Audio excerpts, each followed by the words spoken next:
Matapos ang matagumpay na hit series na Linlang na napanood sa iba't ibang panig ng mundo nitong nagdaang taon sa Prime Video, halo-halo ang naging emosyon ng mga cast member dahil sa success ng series at sa paparating na teleserye version nito na kanilang ibinahagi sa ginanap na Linlang Media Conference at Roundtable Discussion. I was surprised nung ginagawa natin ito. Ginawa namin siya, not expecting it to be aired on a platform we're not familiar with. It worked, and I'm happy na hindi lang sa Pilipinas siya naging hit, hindi sa iba-ibang mga bansa.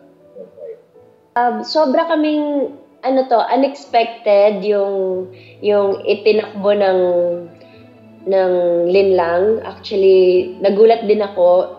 Yung lahat ng fear ko nawala, and then I'm very thankful and na-acknowledge kami sa ibang bansa. Yung tulala, sabi ko, siya nga ba? Sabi ko, totoo ba talaga ito? O chika-chika lang tayo. Pero totoo daw. Kaya sabi ko, ay, ang ganda naman ang nangyari.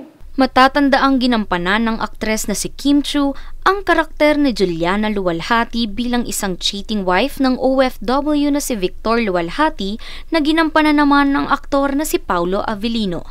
Kasama pa ang ibang nagsipagganap gaya ng nag-iisang Diamond Star, Maricel Soriano, JM De Guzman, Kayla Estrada, Ruby Ruiz, Heaven Peralejo at iba pang tanyag at baguhang artista. Ayon pa sa mga direktor ng serye, maliban sa mga nag-viral na scenes na siya ring binanggit ng cast, ay magiging kaabang-abang pa rin ito para sa mga viewers dahil sa mga never-before-seen na eksena. Roughly 60% of the original story nawala. Hindi pa napapanood. Oh, wow! Bukod sa mga makapagbagbag damdaming pangyayari at kwento ng mga totoong tao, ay tinalakay din sa Linlang ang pagiging Overseas Filipino Worker o OFW, dahilan kaya ito'y lubos na tinangkilik ng mga manonood. Kaya naman muling abangan ang Linlang teleserye version mula sa direksyon ni FM Reyes at Jojo Sagin, simula sa January 22 weekdays, 8:45 p.m. sa Kapamilya Channel on GSAT, Channel 22, Kapamilya Online Live, I1 TFC, TFC, A2Z at TV5.